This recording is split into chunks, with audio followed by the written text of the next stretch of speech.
Hello dear students of class 12th। हमारा जो biotechnology वाला जो चैप्टर हमने कल स्टार्ट किया था उसके आगे की चीज़ें आज से हम स्टडी कर रहे हैं।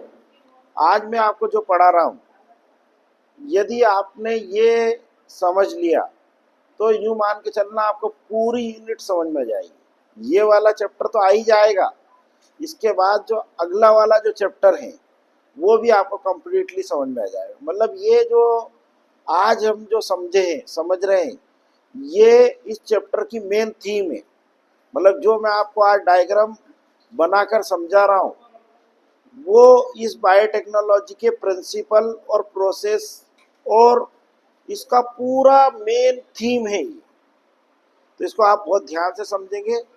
कल मैंने आपको बहुत basic informations biotechnology, genetic engineering या रिकॉम्बिनेंट डीएनए टेक्नोलॉजी के बारे में बताई थी। कल मैंने आपको बताया था जो कार्ल एरेकी जो साइंटिस्ट हैं उन्होंने ये बायोटेक्नोलॉजी शब्द दिया था। अब हम लोग आज बायोटेक्नोलॉजी की मदद से कैसे अलग अलग हार्मोन्स, एंजाइम्स, प्रोटीन्स इनका प्रोडक्शन करते हैं उसके बारे में हम समझेंगे। यूँ मान के चलना ये बायोटेक्नोलॉजी का प्रिंसिपल है। ये बायोटेक्नोलॉजी में हम लोग किस टाइप से ये हार्मोन्स, एंजाइम्स प्रोड्यूस करते हैं और उसका क्या प्रिंसिपल है ये हम लोग आज समझेंगे और इसके क्या क्या रिक्वायरमेंट होती है। तो बायोटेक्नोलॉजी की सबसे पहले आप लोगों को आवश्यकता है, मतलब रिक्वायरमेंट याद होना चाहिए। तो इसमें जो बायोटेक्नोलॉजी में सबसे पहला जो रिक्वायरमेंट होता है वो होता है फॉरेन डीएनए। फॉरेन डीएनए या विजातीय डीएनए जिसकी हमें क्लोनिंग करना है, मतलब जिसकी अपने को हजारों हजार कॉपी तैयार करना है। ठीक है, जैसे मान के चलो हम लोग मान के चलो इंसुलिन हार्मोन का प्रोडक्शन कर रहे हैं कमर्शियली बायोटेक्नोलॉजी की मदद से। तो वो इंसुलिन को कोड करने वाला जो डीएनए है या जीन है जो कि हमारे पेनक्रियाज की जो बीटा सेल्स होती है उसके अंदर पाया जाता है, वो डीएनए, उस डीएनए को हम लोग फॉरेन डीएनए कहते हैं। फिर नंबर 2 होता है उस फॉरेन डीएनए को हम जिस वेक्टर या वाहक डीएनए के अंदर क्लोन करेंगे। तो सेकंड हमारी रिक्वायरमेंट होती है वेक्टर डीएनए या वाहक डीएनए। वेक्टर या वाहक डीएनए के रूप में हम लोग बहुत सारे हमारे पास ऑप्शंस अवेलेबल होते हैं वेक्टर डीएनए के, पर सबसे बेस्ट वेक्टर माना गया है प्लाज्मिड वेक्टर, जो कि बहुत सारे बैक्टीरिया की स्पीसीज के अंदर एक एक्स्ट्रा न्यूक्लियर डीएनए के रूप में पाया जाता है। मतलब ये प्लाज्मिड डीएनए जरूरी नहीं कि हर बैक्टीरिया के अंदर मौजूद हो, ये कुछ सिलेक्टेड बैक्टीरिया जो रहते हैं उनके सेल के अंदर ये एक्स्ट्रा न्यूक्लियर डीएनए प्रेजेंट होता है। इस एक्स्ट्रा न्यूक्लियर डीएनए को हम लोग प्लाज्मिड डीएनए कहते हैं। और इस प्लाज्मिड डीएनए को चूंकि वो उस बैक्टीरिया के लिए एक्स्ट्रा होता है तो उसको हम लोग वेक्टर डीएनए या वाहक डीएनए के रूप में यूज करते हैं। तो सेकंड हमारी रिक्वायरमेंट हो गई वेक्टर डीएनए। तीसरा होता है एंजाइम। एंजाइम, यहाँ पर बहुत सारे प्रकार के एंजाइम की हमें जरूरत पड़ती है। जैसे मान के चलो अगर हम लोग कोई प्लांट सेल के अंदर से डीएनए निकाल रहे हैं तो हमें लोगों को सेल्यूलेज, पेक्टिनेज ये एंजाइम की जरूरत भी पड़ेगी। पर चूंकि अभी हम लोग केवल आज मैं आपको ज़्यादा कंफ्यूज न करते हुए बिल्कुल सरल तरीके समझाना चाह रहा हूँ। तो मान के चलो हम लोग जैसे पेनक्रियाज के अंदर से डीएनए निकालेंगे, पेनक्रियाज की सेल्स के अंदर से, तो उस डीएनए को आइसोलेट करना और फिर उस डीएनए को और वेक्टर डीएनए को काटने के लिए ताकि उनकी हम लोग क्लोनिंग कर सके, ताकि हम उनको जोड़कर रिकॉम्बिनेंट डीएनए बना सके, इस के लिए हमें एक एंजाइम की जरूरत पड़ती है जो कि बायोटेक्नोलॉजी का सबसे इंपॉर्टेंट टूल है। उस एंजाइम का नाम होता है रिस्ट्रिक्शन एंडोन्यूक्लियेज एंजाइम। अब इस रिस्ट्रिक्शन एंडोन्यूक्लियेज एंजाइम से रिलेटेड आपके 3 इंपॉर्टेंट वन वर्ड क्वेश्चन आते हैं जो आप लोग अच्छे से नोट भी कर लेना। मैं अभी आपको समझा रहा हूं। एक तो ये क्वेश्चन आता है कि किस एंजाइम को रासायनिक कैंची या आणविक कैंची के नाम से जाना जाता है। Which enzyme is known as chemical scissor और मॉलिक्यूलर सीजर। ये एक बहुत इंपॉर्टेंट क्वेश्चन है जो लगभग लगभग हर साल बोर्ड की परीक्षा में, साथ ही साथ जितनी भी कॉम्पिटिटिव एग्जाम होती है उनमें बायोलॉजी से रिलेटेड ये बायो का पेपर जो होता है उसमें ये क्वेश्चन परीक्षा में आता है। तो इसका एक क्वेश्चन, ये एक वन वर्ड क्वेश्चन हो गया कि रिस्ट्रिक्शन एंडोन्यूक्लियस एंजाइम मतलब को किस नाम से जाना जाता है। तो इनको हम लोग रासायनिक कैंची या आणविक कैंची के नाम से जाना जाता है, मतलब मॉलिक्यूलर सीजर या केमिकल सीजर के नाम से जानते हैं। सीजर मतलब होता है कैंची, और कैंची का मतलब जैसे अपन सिंपल अपने पास कैंची होती कपड़ा काटने के लिए या हेयर कटिंग के लिए, तो वो जो कैंची होती है उससे अपन लोग कपड़ा या बाल काटते हैं। उसी प्रकार से जहाँ पर जो कैंची है, जहाँ पर जो टूल है, वो है एंजाइम जो डीएनए को काट करेगा, मतलब डीएनए को कट करेगा, क्लीव करेगा एट ए स्पेसिफिक साइट, मतलब जहाँ पर अपने को काटना है वहीं पर वो एंजाइम उसको क्लीवेज करते काटते हैं। और with in the base pair, मतलब बेस पेयर के बीच में ही इसे काटते हैं और उनमें कोहेसिव एंड मतलब चिपकने वाले सिरे उत्पन्न करते हैं। इसलिए ये बायोटेक्नोलॉजी का सबसे महत्वपूर्ण टूल है। इसका नाम होता है रिस्ट्रिक्शन एंडोन्यूक्लियस एंजाइम। सेकंड, इसका एक इंपॉर्टेंट क्वेश्चन ये आता है कि रिस्ट्रिक्शन एंडोन्यूक्लियस एंजाइम की डिस्कवरी किसने की।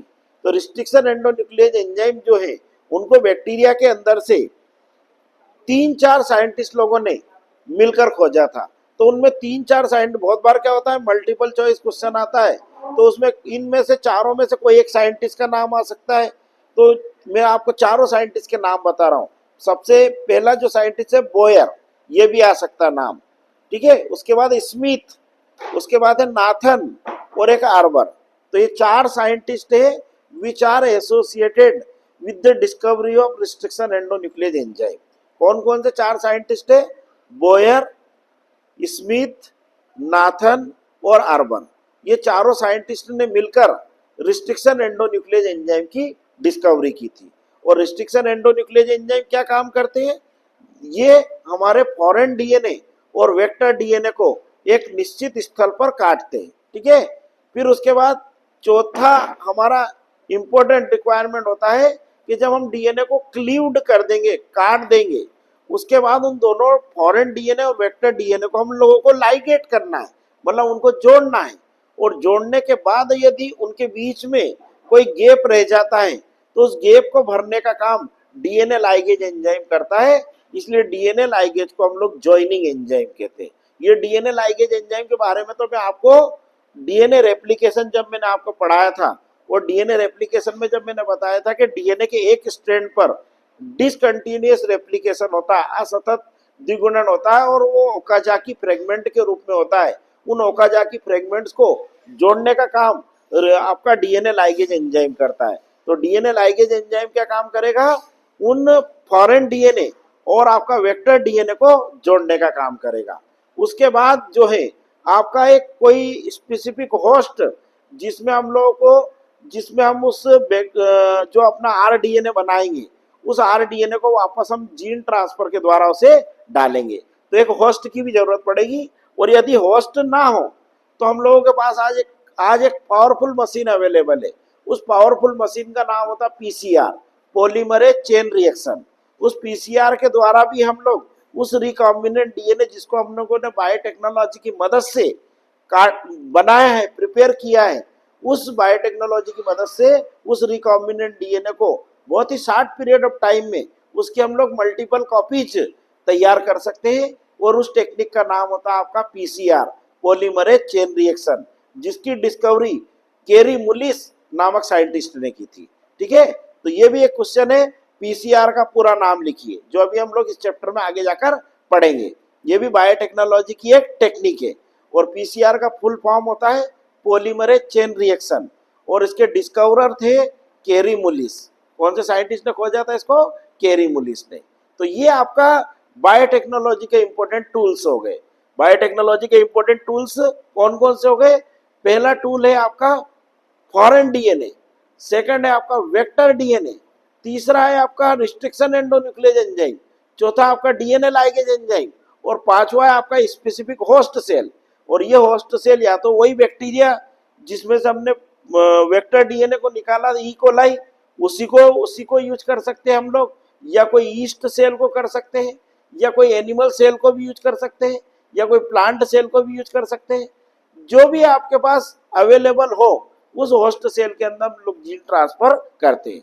तो ये बायोटेक्नोलॉजी कैसे साइंटिस्ट लोग इसको लेबोरेटरी में करते हैं और कैसे इस टेक्निक की मदद से और ये जो दिए गए टूल्स है जो हम लोगों ने अभी पढ़े, इनकी मदद से वो रिकॉम्बिनेंट डीएनए या नया काइमेरिक डीएनए प्रिपेयर्ड करते हैं।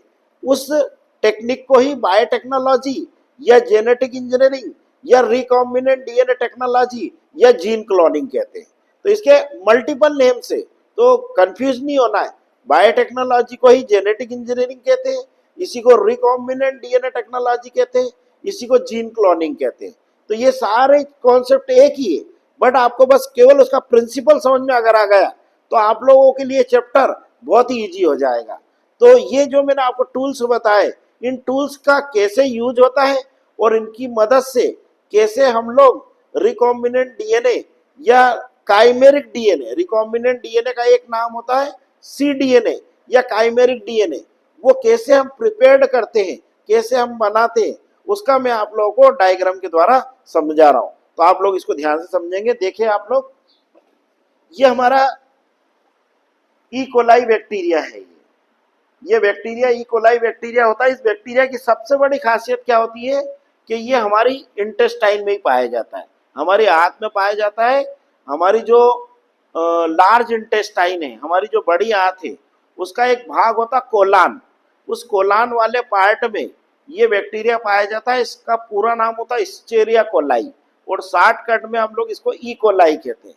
ये बैक्टीरिया जो रहता है, इस बैक्टीरिया की सबसे बड़ी विशेषता क्या रहती है कि इस बैक्टीरिया के अंदर इसका मेन डीएनए रहता है। इस मेन डीएनए के अलावा इसके अंदर प्लाज्मिड डीएनए भी रहता है। तो प्लाज्मिड जो डीएनए है, इसकी डेफिनेशन ही क्या होती है? प्लाज्मिड डीएनए वह डीएनए होता है जो मुख्य डीएनए के अलावा कुछ बैक्टीरियल सेल के अंदर पाया जाता है। तो इस जैसे सपोज करो ये दोनों डीएनए है, ये इसका मेन डीएनए है और ये प्लाज्मिड डीएनए। अगर मान के चलो अगर आपने ये मेन डीएनए निकाल दिया इस बैक्टीरियल सेल से, तो ये बैक्टीरिया की सेल डिस्ट्रॉय हो जाएगी, मतलब ये नष्ट हो जाएगी। यदि ये प्लाज्मिड डीएनए हम इस बैक्टीरियल सेल के अंदर से निकाल लेते हैं तो इस बैक्टीरियल सेल की एक्टिविटी के ऊपर कोई इफेक्ट नहीं पड़ता। क्यों नहीं पड़ता? क्योंकि ये प्लाज्मिड डीएनए इसके अंदर extra DNA, extra nuclear DNA, और ये छोटा सा स्मॉल सर्कुलर डीएनए होता है जो लगभग 100 से 120 बेस पेयर लॉन्ग होता है। और इसका हम लोग बायोटेक्नोलॉजी में वेक्टर डीएनए के रूप में यूज करेंगे। तो वो कैसे यूज करेंगे अभी आपको इस फर्दर आगे की स्टेप में समझ में आएगा। तो हमने सबसे पहले क्या करा, प्लाज्मिड डीएनए को ई कोलाई की सेल से निकाल लिया। फिर हम लोग फॉरेन डीएनए लेंगे। फॉरेन डीएनए वो डीएनए होता है जिसकी हमें हजारों हजार लाखों लाख कापी तैयार करना है। अब चूंकि हम लोग जहाँ पे पर्पसफुल काम कर रहे हैं, पर्पसफुल काम ऐसा कर रहे हैं कि हमें ये करना है कि हमें इंसुलिन का प्रोडक्शन करना है। और आप सभी जानते हैं इंसुलिन एक बहुत इंपॉर्टेंट हार्मोन होता है जो हमारे बॉडी के अंदर, हमारी बॉडी में नेचुरली सिक्रेट होता है पेनक्रियाज की लेंगरहेंस की बीटा सेल्स के द्वारा। और ये हार्मोन हमारी बॉडी में ब्लड शुगर को कंट्रोल करता है। और अगर आपको सभी को मालूम है कि इस हार्मोन की यदि मान के चलो हमारे बॉडी में अगर कमी हो जाती है, मतलब इसका अंडर सिक्रेशन हो जाता है, तो हम लोगों को एक बीमारी हो जाती है। उस बीमारी का नाम होता है डायबिटीज मेलाइटस, जिसको हम लोग सामान्य जो लोग हैं उनकी भाषा में हम लोग इसको शुगर की बीमारी कहते हैं। ठीक है, इस बीमारी में क्या होता है, ब्लड शुगर लेवल बढ़ जाता है, जिसके कारण से ब्लड हमारा विस्कस हो जाता है। इसके कारण से किडनी को प्रॉब्लम होती है उस ब्लड को फिल्टर करने में। इसके कारण ब्लड प्रेशर राइज होता है। और डायबिटीज एक ऐसी बीमारी है जो यूं मान के चलना इंसान की पूरी बॉडी को डैमेज करती है। मतलब जिसको डायबिटीज हो जाती है ना, वो उसका इम्यून सिस्टम भी वीक हो जाता है। अभी आप लोगों ने कोविड के समय देखा कि वो लोग सबसे ज्यादा कोरोना में डेथ हुई उन लोगों की जिनको डायबिटीज बीमारी थी। ठीक है ना। क्यों? क्योंकि डायबिटीज के जो रोगी होते हैं उनकी इम्यूनिटी भी कमजोर हो जाती है। तो हमने ये फॉरेन डीएनए पेनक्रियाज की सेल से निकाला, और ये वो डीएनए है जो हमारे लिए इंसुलिन हार्मोन का प्रोडक्शन करता है। क्योंकि हमें इंसुलिन का प्रोडक्शन करना है, क्यों? क्योंकि आप सभी को मालूम है डे बाय डे पूरे वर्ल्ड वाइड, केवल नॉट ओनली इन इंडिया, पूरे वर्ल्ड वाइड इंसुलिन की कमी से ये होने वाला जो डायबिटीज मेलाइटस जो बीमारी है, ये जो मान के चलना एक बहुत बड़ी बीमारी के रूप में फैल रही है। पहले ये बीमारी 40+ लोगों में होती थी, मतलब 40 साल से जिनकी एज ज्यादा हो जाती थी उसके बाद डायबिटीज के सिम्टम्स लोगों के अंदर आने लगते थे। बट नाउअडेज ये जो बीमारी है, ये आप जैसे ये यंग एज के जो बच्चे हैं, इवन जो टीनेजर्स है, छोटे छोटे बच्चे हैं जो चाइल्डहुड में 10 साल 12 साल के जो बच्चे हैं, उनके अंदर भी डायबिटीज के सिम्टम्स आजकल आने लगे। तो ये डायबिटीज एक बहुत ही खतरनाक बीमारी के रूप में फैल रही है। अब इस डायबिटीज की बीमारी को कंट्रोल करने के लिए, क्योंकि नेचुरली ये बीमारी कब होगी? जब इंसुलिन का प्रोडक्शन हमारी बॉडी में ऑल टुगेदर रुक जाएगा, मतलब इंसुलिन बनना और इंसुलिन का सिक्रेशन होना दोनों ही रुक जाएगा। तब अब व्यक्ति को क्या करना पड़ेगा? व्यक्ति को बाहर से इंसुलिन अपनी बॉडी के अंदर डालना पड़ेगा, या तो इंजेक्शन के द्वारा या किसी टेबलेट के माध्यम से। तो उस इंसुलिन हार्मोन को हम लोगों ने कमर्शियल फैक्ट्रियों के अंदर, दवा फैक्ट्रियों में, फार्मा कंपनियों में कैसे बनाया? कोई इंसुलिन हार्मोन कोई किसी प्लांट पे तो लग नहीं रहा है, तो वो हमारी बॉडी में ही बन रहा है। तो हमारी बॉडी की सेल्स निकाल कर उससे ही इंसुलिन हार्मोन को हम बायोटेक्नोलॉजी की मदद से तैयार करते हैं। तो हमने ये फॉरेन डीएनए निकाल लिया, ये वो फॉरेन डीएनए जो इंसुलिन हार्मोन को कोड करेगा। अब ये प्लाज्मिड डीएनए जो हमने इकोलाई से निकाला था, फॉरेन डीएनए जिसे हम लोगों ने पेनक्रियाज की बीटा सेल से निकाला, इन दोनों डीएनए को हम लोग एक ही प्रकार का मतलब एक ही टाइप के रिस्ट्रिक्शन एंडोन्यूक्लियस एंजाइम से क्लीवेज करवाएंगे।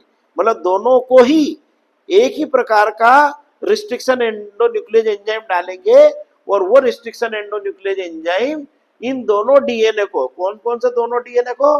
प्लाज्मिड वेक्टर डीएनए को और फॉरेन डीएनए को उनके एंड पर काटेगा। मतलब उनको उनमें ऐसा काट लगाएगा, उनको ऐसे क्लीवेज करेगा कि उनमें चिपकने वाले सिरे, मतलब कोहेसिव सिरे उत्पन्न हो जाए, और वो आसानी से दोनों डीएनए, कौन कौन से दोनों डीएनए? फॉरेन डीएनए और वेक्टर डीएनए आपस में जुड़ जाए।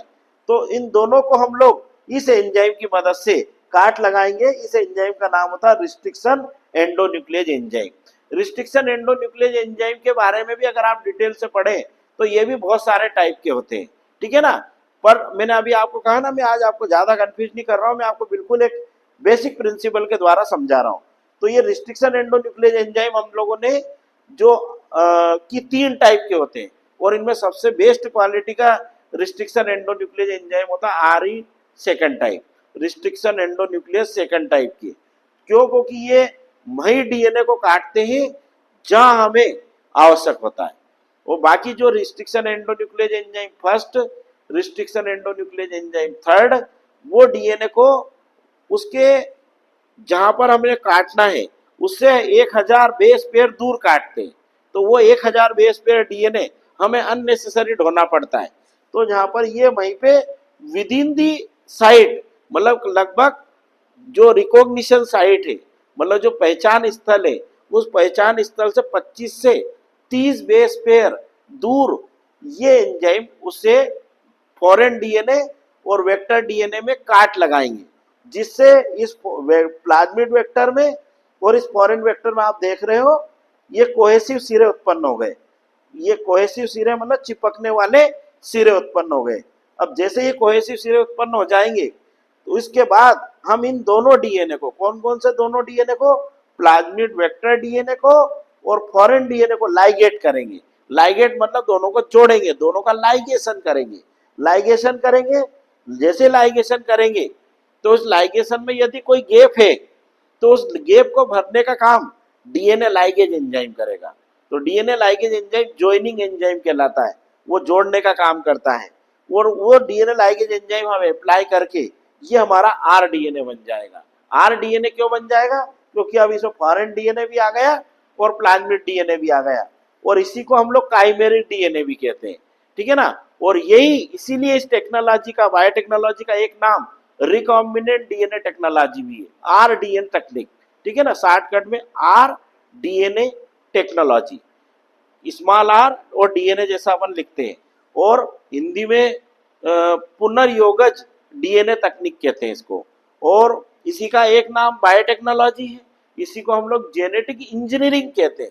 मतलब हम इंजीनियरिंग कर रहे हैं, मतलब जीन मैनिपुलेशन कर रहे हैं, जीन की हेरा फेरी कर रहे हैं, इसका जीन इसमें डाल रहे हैं, फॉरेन डीएनए को वेक्टर डीएनए में डाल रहे हैं और नया डीएनए बना रहे हैं। इसको जीन मैनिपुलेशन या जीन की हेरा फेरी भी कहते हैं, इसलिए इसको जेनेटिक इंजीनियरिंग भी कहते हैं।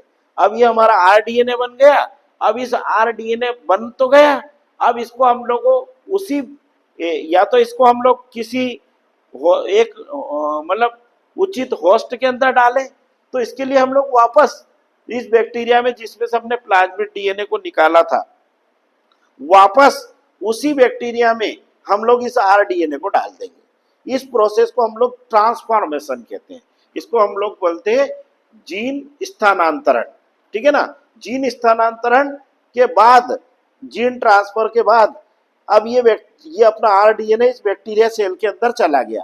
अब इस बैक्टीरिया को हम लोग किसी कल्चर मीडियम में ग्रो करेंगे, लेबोरेटरीज के अंदर कल्चर मीडियम में ग्रो करेंगे। अब जब जब कल्चर मीडियम में ग्रो होगा ये बैक्टीरिया, और जब ये डिवाइड होगा, तो इसके अंदर जो हमारा आरडीएनए गया है वो आरडीएनए एक्सप्रेस होगा, और वो आरडीएनए एक्सप्रेस होने के बाद इंसुलिन का प्रोडक्शन करेगा।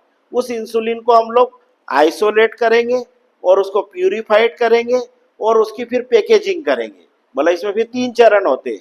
पहले तो हम लोगों ने इंसुलिन जो बना उसका पृथक्करण करा, फिर उसका शोधन करा, क्योंकि वो मानव उपयोग में आएगा। मतलब उसको हम लोगों को अल्टीमेटली किसको अप्लाई करना है, किसकी बॉडी में इंजेक्ट करना है, आप लोगों को उसको मनुष्य के शरीर में इंजेक्ट करना है। तो हम लोग कोई सी भी ऐसी चीज तो इंजेक्ट नहीं कर सकते, क्योंकि इंसान का जीवन अमूल्य होता है। तो हम लोग इसको पहले आइसोलेट करेंगे, प्यूरिफाइड करेंगे और फिर इसकी पैकेजिंग करेंगे, और पैकेजिंग करने के बाद फिर इसको हम लोग इंसुलिन को हम लोग उन पेशेंट्स को अप्लाई करेंगे जो कि आप लोगों के, मैंने अभी बताया था, डायबिटीज मेलाइटस या मधुमेह रोग से ग्रसित है। तो ये बायोटेक्नोलॉजी में हम लोगों ने इस प्रकार से रिकॉम्बिनेंट डीएनए बनाया, और इस टेक्नोलॉजी में हम लोगों ने चूंकि काय का प्रोडक्शन करा, इंसुलिन का, और ये इंसुलिन मेन मेड है, मनुष्य ने बनाया ही। और ये काम सबसे पहले अमेरिका की एक कंपनी इली लिली, उस कंपनी का नाम था इली लिली, उसने सबसे पहले इस जेनेटिकली इंजीनियर्ड इंसुलिन का प्रोडक्शन किया था। और इसलिए इस जेनेटिकली इंजीनियर्ड इंसुलिन को ह्यूमिलिन कहते हैं। तो ये क्वेश्चन भी आता है कि अनुवांशिक अभियांत्रिकी द्वारा तैयार प्रथम मानव निर्मित इंसुलिन को क्या कहते हैं। The first man made insulin prepared by genetic engineering is known as. तो इसका आंसर होगा ह्यूमिलिन, ठीक है ना। और इस ह्यूमिलिन को, ये ह्यूमिलिन वास्तव में इंसुलिन ही है, बट चूंकि इसको हमने खुद मनुष्य ने बनाया, इसको काय की मदद से, बायोटेक्नोलॉजी की मदद से, इसलिए इसका नाम क्या रख दिया गया, ह्यूमिलिन रख दिया गया। और ये ह्यूमिलिन बनाने का पहला प्रयास अमेरिका की एक कंपनी इली लिली ने किया था, और उसने इसका पेटेंट भी हासिल कर लिया था। तो आज पूरे वर्ल्ड वाइड जहाँ पर भी भारत में और विश्व के जितने भी देश हैं जहाँ पर इंसुलिन का प्रोडक्शन किया जाता है बायोटेक्नोलॉजी की मदद से, उन लोगों को उस कंपनी से कॉपीराइट हासिल करना पड़ता है, मतलब उससे कानूनी स्वीकृति प्राप्त करनी पड़ती है, तब जाकर वो इस इंसुलिन का प्रोडक्शन कर पाते हैं। और ये इंसुलिन का प्रोडक्शन आज पूरे वर्ल्ड वाइड अलग अलग फार्मा कंपनियों में किया जा रहा है, और वही इंसुलिन आज हम मेडिकल शॉप्स के ऊपर, मेडिकल स्टोर्स के ऊपर वो रखा जाता है, और वो उन डायबिटीज के रोगियों के लिए जीवन रक्षक हार्मोन बन गया है। मतलब डायबिटीज के रोगियों के लिए अगर ये बायोटेक्नोलॉजी की मदद से ना तैयार किया जाता, तो इंसुलिन की कमी से डायबिटीज रोग होने के कारण हजारों लोग असमय काल के ग्रास में समा जाते, मतलब उनकी मृत्यु हो जाती। तो ये मतलब जो मान के चलना, ये जो खोज है, ये बायोटेक्नोलॉजी जो एक डिस्कवरी की गई, ये जो मान के चलना मनुष्य के लिए जीवन रक्षक है, ये मनुष्य के लिए लाइफ सेविंग है ये। और केवल ऐसा, ये केवल एक सिंगल केस है आपका कि इससे हम लोगों ने इंसुलिन बनाया, ह्यूमिलिन बनाया। ऐसे हर हार्मोन को हम बना सकते हैं, ग्रोथ हार्मोन को बना सकते हैं, आपका और भी थायरॉक्सिन हार्मोन बना सकते हैं, या कोई एंजाइम बना सकते हैं, या कोई प्रोटीन बना सकते हैं, जिसकी भी हमें जरूरत है वो हम लोग इस बायोटेक्नोलॉजी की मदद से बना सकते हैं।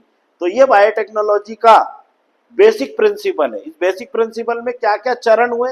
सबसे पहले हम लोगों ने क्या करा, प्लाज्मिड डीएनए को निकाला। तो सबसे पहला चरण हो गया अपना आइसोलेशन ऑफ प्लाज्मिड डीएनए। फिर हमने क्या करा, फॉरेन डीएनए को अलग करा। तो इसमें हो गया आइसोलेशन ऑफ फॉरेन डीएनए, मतलब फॉरेन डीएनए का पृथक्करण।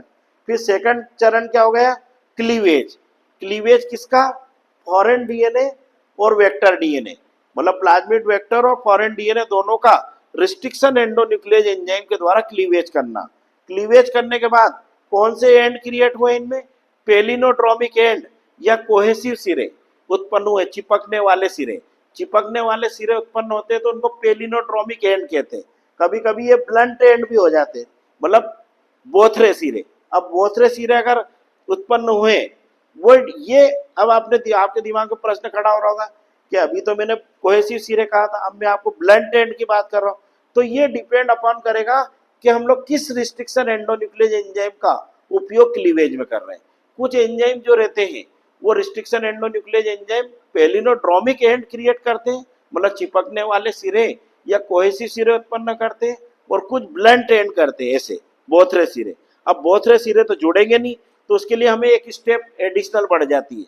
उसमें हम लोग क्या काम करेंगे, फॉरेन डीएनए और वेक्टर डीएनए में टेलिंग करेंगे। अगर इसमें हम लोगों ने थाइमिन की टेल बनाई तो इसको बोलेंगे पॉली टी टेल। तो थाइमिन आपको मालूम है डीएनए में किससे जुड़ता है, एडिनिन से। तो फॉरेन डीएनए में हम काय का टेल बनाएंगे, इसमें अगर थाइमिन का बनाया तो इसमें हम एडिनिन का बनाएंगे, इसमें अगर एडिनिन का बनाया तो इसमें थाइमिन का बनाएंगे। तो हमारे यहाँ एक स्टेप बढ़ जाएगी, उस स्टेप का नाम है टेलिंग। टेलिंग काय की टेल, पोली ए और पोली टी की। फिर उसके बाद लाइगेशन। लाइगेशन का काम में आपका कौन सा एंजाइम काम आएगा, डीएनए लाइगेज। फिर उसके बाद अपना बन गया आर डीएनए। फिर आर डीएनए का हम लोग क्या करेंगे, जीन ट्रांसफर करेंगे। किसके अंदर, या तो उसी बैक्टीरियल सेल के अंदर जिसमें सबने प्लाज्मिड को निकाला था, या और कोई दूसरा भी होस्ट सेल हो सकता है उसमें। अगर नहीं डालेंगे तो हम लोग इसका पीसीआर कर सकते हैं, पॉलीमरेज चेन रिएक्शन कर सकते हैं। और उसके बाद हमारा काय का प्रोडक्शन होगा, इंसुलिन का। फिर इंसुलिन का जब प्रोडक्शन होगा तो हम लोग उसमें फिर 3 स्टेप होगा, आइसोलेशन, प्यूरिफिकेशन और पैकेजिंग, मतलब पृथक्करण, शुद्धिकरण और उसकी पैकेजिंग। और फिर वो होगा ready to use. Ready to use कौन के लिए, for those patient who are suffering from diabetes mellitus. तो ये आपका बायोटेक्नोलॉजी का बेसिक प्रिंसिपल है। सभी, कोई सा भी हार्मोन, कोई सा भी एंजाइम, कोई सा भी प्रोटीन, जो भी हम लोग प्रोड्यूस करेंगे बायोटेक्नोलॉजी की मदद से, लगभग उसमें प्रिंसिपल यही चलेगा। तो ये आपका दो क्वेश्चन आपके इसमें तैयार हुए। एक तो ये हो गया बायोटेक्नोलॉजी की मदद से इंसुलिन के प्रोडक्शन को समझाइए, मतलब जैव प्रौद्योगिकी की मदद से या अनुवांशिक अभियांत्रिकी की मदद से इंसुलिन का उत्पादन कैसे किया जाता है उसको सचित्र समझाइए। तो ये डायग्राम हो गया। एक ये क्वेश्चन हो गया कि बायोटेक्नोलॉजी क्या है, जैव प्रौद्योगिकी क्या है, इसके प्रक्रम को समझाइए, मतलब बायोटेक्नोलॉजी का प्रक्रम या प्रिंसिपल भी यही हो गया, ठीक है ना। या फिर ऐसा क्वेश्चन आ गया कि डायरेक्ट उसने क्वेश्चन पूछ लिया कि जैव प्रौद्योगिकी या अनुवांशिक अभियांत्रिकी के द्वारा इंसुलिन के उत्पादन को समझाइए, या इसमें कौन कौन से चरण होते हैं। तो ये चरण हो गए, आइसोलेशन है ना, प्यूरिफिकेशन हो गया, फिर उसके बाद क्लीवेज, क्लीवेज काय की मदद से, रिस्ट्रिक्शन एंडोन्यूक्लियस की मदद से, फिर लाइगेशन है ना, फिर gap filling DNA ligase enzyme के द्वारा, आरडीएनए का फॉर्मेशन, और फिर उसका जीन ट्रांसफर, और फिर उसके बाद प्रोडक्शन ऑफ डिजायर्ड प्रोडक्ट, मतलब इच्छित उत्पाद का उत्पादन। तो ये आपका बायोटेक्नोलॉजी था, और आई थिंक आपको ये समझ में आया होगा। आप लोग इस डायग्राम को अपनी बुक से भी देखें, एनसीईआरटी की बुक में भी है ये डायग्राम, आपके जितने भी प्राइवेट पब्लिकेशन की किताबें हैं उसमें भी है। मैंने आपको बहुत अच्छे से समझाया है, आपको पूरा समझ में आया होगा आई थिंक। इस वीडियो को आप ज़्यादा से ज़्यादा लाइक करें, शेयर करें। Okay, all the best.